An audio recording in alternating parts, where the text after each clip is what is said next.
So for the next session, the evolution of DEI landscape from representation to belonging, how belonging is a key business driver and its impact on business outcomes.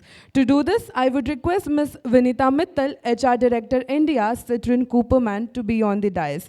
Vineeta is a seasoned HR leader with diverse experience, and she has successfully led and delivered HR strategies, talent solutions, and people initiative across industries and geographies. Throughout her career, Vineeta has spearheaded impactful organization-wide intervention focusing on people solutions that drive business growth. With a passion of making last impact, she brings expertise in business partnership, leading HR strategy, and building talent programs and processes across various workforce types. Her proven track record of driving results and shaping organizational success establishes her as a true leader in the field. Can we have a huge round of applause for Ms. Vineeta Mittal? I can use this also. I'm good with this. Thank you, Mitali. Thank you, Sonika. A very warm welcome to everyone here. It's my pleasure to be here as well in this gathering of esteemed professionals. And what Sonika said was that the DEI space, why she and her organization, is because she has a passion, and I think all of us share that passion. And so the topic for my session is the evolution of DEI landscape. And when I was putting down the notes, I was like, there's so much already happening, right? There are so many conferences, so many discussions happening around this important topic. I'll take some time to kind of understand the linkage between these elements that we keep hearing about. So when we say DEIB, right, we have moved on to including B, and I'll come to why B is so important. D, diversity, we all know, is representation, right? Various strands of representation we see everywhere in every setting, whether it is right now in this conference room or in an organization. We see various dimensions. From an organizational perspective, these dimensions are broadly divided into, mature dimensions, dimensions which are already there. For example, you have age, you have geography, you have various backgrounds that people come from. So something which already exists in a reasonable state, and organizations are growing from there. The other strand of representation is your nascent one, developing one, and that's where the focus is: gender, social mobility, sexual orientation, disability, etc. So that's your D, diversity. Equity is all about bringing in systems, processes, policy. So your diverse workforce has a level playing field. Everybody gets a fair treatment. People get targeted support, and that's how HR, the organization, brings in that equitable environment through those systems. What is inclusion? Inclusion is the behavior. How in the workplace, each one of us, various work group levels, we behave with various sets of people. How do we approach situations? How do we respond to situations? Is inclusion, is how you are making people around you, your teams, feeling inclusive. So what does B then indicate, and how B comes in the picture? So I have diversity in the room, I have equity, I have provided that support, and there is a right set of behavior which is being demonstrated. What it leads to ultimately is the belonging, is the feeling. So while inclusion is the behavior, belonging is the feeling. How does an individual feel?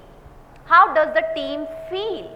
It is a cumulative of micro experiences, and that's where you would hear a lot of focus on people being at the core of everything, enhancing their experience, enhancing employee engagement, because we want to make them feel belonged, we want them to feel cared for. And that's where diversity, equity, inclusion, belonging, when you see these are distinct elements, right? But they are interconnected and they are such key pillars to building the organizational culture. So now understanding what DEIB stand for, now going on to how it is essential to driving business outcomes, right? I thought of taking a very simple example. You may find this example so relatable because it happens with each one of us. Today we are talking about building DEIB in an organization. Let's look at a personal example of our own families. It is a small micro unit of an organization. It's a small unit because you have a family of maybe 4 to 5 members in today's setup, right? I'm just trying to transpose each of these elements in a family, in a setup of a family. You have a diverse set of members there. In a family you have a diversity of age, you have a diversity of generation, you have a diversity of perspectives. As parents, how do we provide an equitable environment in that family setup?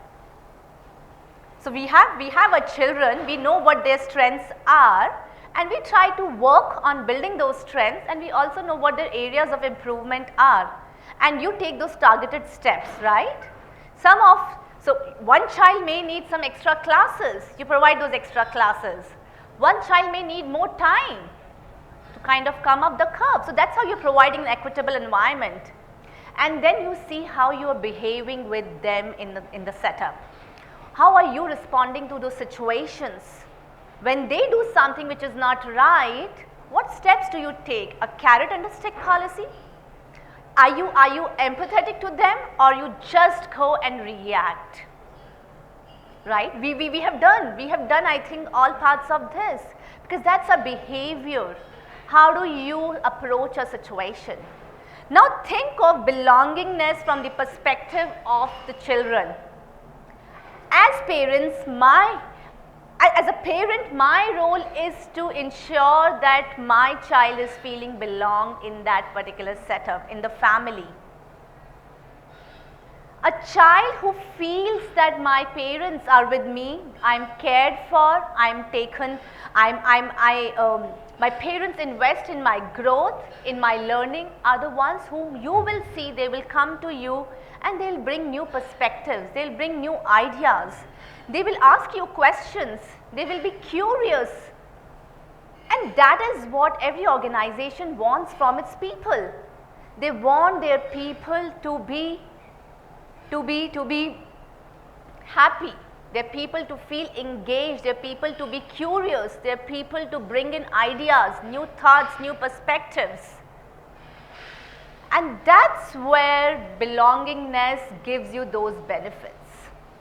Having seen each one of us in our own setup, we have seen how our children can either move up or move down based on the environment at home. Similarly, in an organization, based on the environment we create, your people can either take the organization forward by being part of that growth, or they can just stay stagnant and the organization cannot grow further. There are various studies that have been done, various researches that have been done which show the benefits of diversity. Of course, there is a lot that has gone into the significance of gender diversity, why women need to be there, why there has to be an equal representation. And of course, there are so many other strands of diversity coming in, and each element, each set of people bring in their unique strengths. But when we talk of belonging, which is the outcome that diversity, equity, inclusion gives, you see an organization building its capabilities even more further. What is a capability? A capability is something that gives an organization its competitive advantage, what an organization is known for. So you have Google, Facebook, so many other companies which are known for innovation because that's the capability they are building. There are organizations that are known for their culture because that is what they want to be known as. A culture of care, a culture where people are at the core of everything they do. And that's what belongingness does. It helps organizations build capabilities. Because ultimately, it's your talent that can drive all the drivers that you're looking to achieve, whether it is your innovation, it is agility, it is customer centricity. All of this can only come through talent, and if talent is not together, if talent is not feeling engaged, these things will not happen. So this is where you see the significance of the entire space of diversity, equity, inclusion, belongingness. It may seem like a small thing, but you would realize that you will not get to belongingness if you do not get each of these three pieces correct. All three pieces cannot occur in silo. They all have to exist together, and that is why there is so much of focus on diversity, equity, inclusion at the same time. Today an organization cannot say that let me get my diversity right first, then I'll move on to getting equity, and then I'll move on to getting inclusion. You don't have time, and it's not going to work like that. It's like a dish where all the ingredients need to be mixed together to have the ultimate taste, the ultimate experience that people want. And that's why it is important to have the best practices in place for each of the three dimensions. And of course, I'm sure through the day there will be a lot of practices that will come in. But I think it's important for us to know that it is one umbrella that we think of, but there are three different umbrellas that we are working within the big DE&I space. And belongingness is the outcome that we'll all see once we have got all those three pieces correct.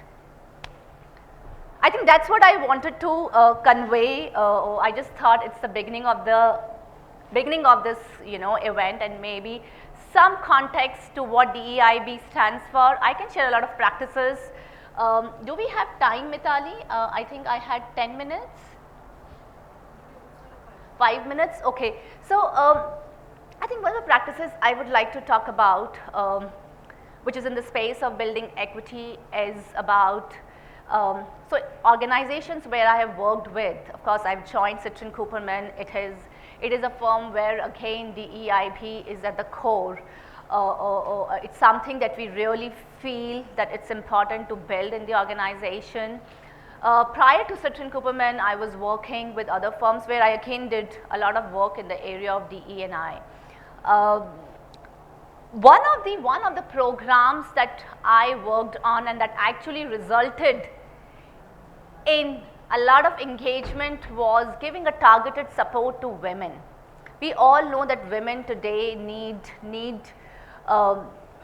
they have their own needs, right? And many organizations are taking note of that.